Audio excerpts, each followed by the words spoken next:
I'm Leslie Henderson. I'm really glad Whitney just gave that previous presentation because we went through a similar process. We did it a little differently, and I think that some of the differences are based on where we are and how much restoration we've got going on in our jurisdiction. So I'm going to talk about the VI version. So just like her first slide, mine's about like kind of why do we want to do a restoration plan. I think we're all in agreement that we want to do restoration, but planning makes it more effective, focuses your efforts, improves the coordination, you can create those targets, and you can get that money. So our squad is the Virgin Islands Restoration of Coral Squad, or VI ROCKS for short.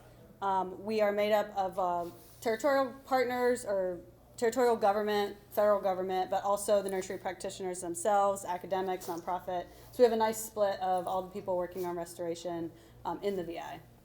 Unlike Florida, where there's many, many groups, we only have a few, and so we tried to play to our strengths by including everybody that was actually involved.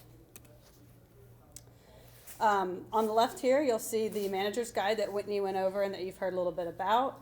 But we wanted to include, we've been hearing all this cool stuff about mission iconic reefs and all the fun numbers and number of outplants and all that sexy stuff that they were doing. And so we wanted to have a little bit of that in our plan. And so instead of following one template, we have decided to combine two guiding documents and make our own version of an action plan that includes steps from each one.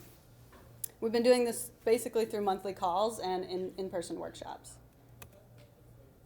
So we went with one goal, not three. Sorry, Whitney, you had three. We decided to just go with one for now and plan for that. And we wanted to focus on ecological function. And I thought, as a group, we felt like that represented mostly what we were after. And then we did the ranking process, site selection, all that good stuff. Lots of conversations, lots of justifications for which sites we wanted for why. But there was a lot of already restoration ongoing, which was pretty influential in our decisions. We didn't want to be picking sites where no one was already working unless we had really, really strong justifications for that. And we also wanted to reevaluate the sites we were working in to make sure we really should be working there. Thankfully, it kind of worked out. A lot of the sites were chosen we were already working in, and they had good justification. So the two on St. Thomas are the ones on the screen, and then we have three actually in St. Croix.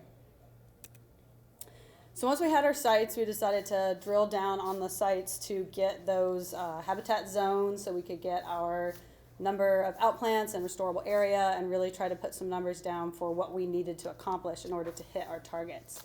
So this is very similar to the Mission Iconic Reefs methods.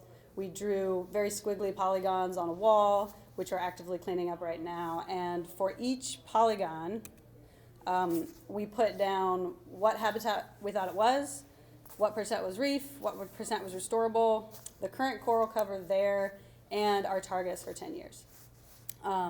This was all done using mainly local knowledge, and that's where that local participation really came in handy because we had people in the room that dive these reefs every day. And so they were able to say, when I swim over this reef, I know there are 5 pillar corals. And so we could get really good estimates. But we used the same kind of spreadsheet and formulas that were in the Mission Iconic Reefs. We also used whatever data we had available, like N-crimp and T-crimp and all the crimps. So our next steps, that's where we are now, and our next steps is we're cleaning up these polygons. We really want to have a cool Esri tool, just like the Mission Iconic Reefs ones, but maybe dumbed down a little bit. We're calculating that restorable area based on those polygons and doing all that number crunching that you need to get those targets. And then the plan, we don't have a template because we're using 2 different templates, so we are combining into one template to do that. We are hoping to have an online Esri tool where you can view a lot of this stuff. So that is, we've got the base for that built, but we need to obviously put more data into it. And then we have to plant some corals and coordinate our restoration, and we need to develop a monitoring plan. And some of the stuff I've learned here really emphasized that we need to standardize that monitoring. So I like to put these keys to success up here, even though we're not done. I feel like we have accomplished a lot, and everybody's had a really good time doing it.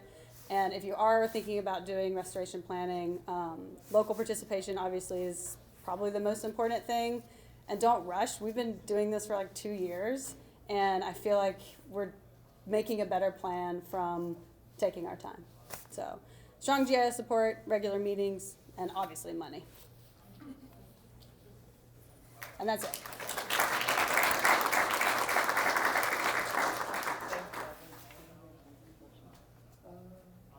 We could just say for the end. Okay. Might be easier.